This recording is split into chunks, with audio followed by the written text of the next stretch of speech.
আসসালামু আলাইকুম সম্মানিত ভিউয়ার্স, আপনারা সকলে কেমন আছেন? আশা করি ভালো আছেন। দেশ কিংবা প্রবাসে থাকা সকল ব্যাংক গ্রাহকদের জন্য আজকে একটি মহা গুরুত্বপূর্ণ নিউজ নিয়ে আপনাদের মাঝে হাজির হয়েছি। বাংলাদেশ ব্যাংক একটি তথ্য শেয়ার করেছে, সেটি আজকে আপনাদের মাঝে উপস্থাপন করব। প্রিয় দর্শক, আমরা ইতিমধ্যেই আপনারা জানেন যে বাংলাদেশ ব্যাংকের সামনে কিছুদিন আগে আন্দোলন করেছে ব্যাংক গ্রাহকরা। এখন বর্তমানে গ্রাহকরা টাকা ফেরত পাচ্ছে না। আসুন এগুলো নিয়েই আজকের একটি প্রতিবেদন শেয়ার করা যাক। আমানত পরিস্থিতি, আমানতের প্রবৃত্তি কোটি টাকা, কাদের কত হিস্সা? 92% 1 কোটি টাকার আমানত আছে এমন হিসাবধারীদের, 8% আমানত যাদের হিসাবে 1 কোটি টাকার বেশি আছে, 13% হিস্সা হলে 2 লাখ টাকার কম আছে এমন গ্রাহকদের, 55% হিস্সা হলে 2,25,00,000 টাকার আমানতকারীদের। ক্ষুদ্র ও আমানতকারীরা এখনও প্রধান চালিকা শক্তি। তাদের আমানত বেড়ে বড় হচ্ছে দেশগুলো। ছোট ছোট আমানত সহজে টানতে ডিজিটাল সহ নানা উদ্যোগ নিচ্ছে ব্যাংকগুলো, যার প্রভাব পড়েছে আমানত ও এছাড়া প্রবাসীদের পাঠানো প্রবাসী আয় ও ব্যাংকের আমানত প্রবৃদ্ধিতে গুরুত্বপূর্ণ ভূমিকা রেখেছে। বাংলাদেশ ব্যাংকের সাম্প্রতিক এক প্রতিবেদনের তথ্য অনুযায়ী বাংলাদেশ ব্যাংক খাতের মোট আমানত 92%, 1 কোটি টাকার কম আমানত আছে এমন হিসাবধারীদের 8% আমানত রয়েছে তাদের হিসাবে, 1 কোটি টাকার বেশি জমা আছে।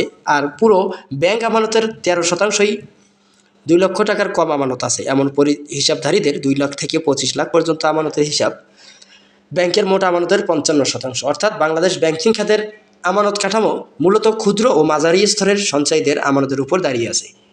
এ বিষয়ে ব্যাংকের শীর্ষ নির্বাহী সংগঠন অ্যাসোসিয়েশন অব ব্যাংকার্সের সাবেক চেয়ারম্যান ও মিউচুয়াল ট্রাস্ট ব্যাংকের ব্যবস্থাপনা পরিচালক এমডি সৈয়দ মাহবুর রহমান বলেন, সব ব্যাংকেরই ছোট বা খুচরা আমানত বাড়ানোর লক্ষ্য থাকে। এসব আমানত টেকসই, যা সহজে একেবারে উত্তোলন হয় না। এছাড়া খুচরা আমানত সুদহার কম থাকে। যেসব ব্যাংকের খুচরা আমানত যত বেশি, সেসব ব্যাংকের ভিত্তি তত মজবুত।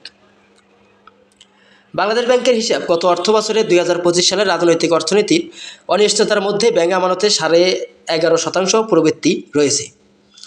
এর ঋণের প্রবৃদ্ধি 5.6%। 2024 সালে মোট আমানতের পরিমাণ ছিল 18,83,700 কোটি টাকা, যা গত বছরের শেষে বেড়েছে 21,500,00,000 কোটি টাকা। অন্যদিকে 2024 সালের শেষে ব্যাংক খাতের বিতরণ করা মোট ঋণের পরিমাণ ছিল 16,82,900 কোটি টাকা। প্রতিবেদনের তথ্য অনুযায়ী গত বছরের প্রথম প্রজন্মের বেসরকারি ব্যাংক, রাষ্ট্র মালিকানাধীন বাণিজ্য ব্যাংকগুলোর আমানত প্রবৃদ্ধির নেতৃত্বে ছিল। প্রথম প্রজন্মের ব্যাংকগুলোর আমানতের প্রবৃদ্ধি 15.3%, আর রাষ্ট্র মালিকানাধীন বাণিজ্য ব্যাংকগুলোর আমানত প্রবৃদ্ধি 11.6%। আমানতের আকার ভিত্তিক তথ্য বিশ্লেষণ করে দেখা যায়, 2 লাখ টাকা পর্যন্ত জমা আছে এমন আমানতকারীদের হিসাবে যে আমানত রয়েছে তা ব্যাংকে খাতের আমানতের 13%। 2024 সালে শেষে এ ধরনের আমানতের পরিমাণ ছিল 1,38,100 কোটি টাকা। গত বছরের শেষে বেড়েছে 1,56,700 কোটি টাকা। 2024-এর 2 লাখ টাকা জমা আছে এমন হিসাবধারীদের প্রায় 13,59,00,000 টাকা গত বছরের শেষে বেড়ে দাঁড়িয়েছে 15,48,00,000 টাকা।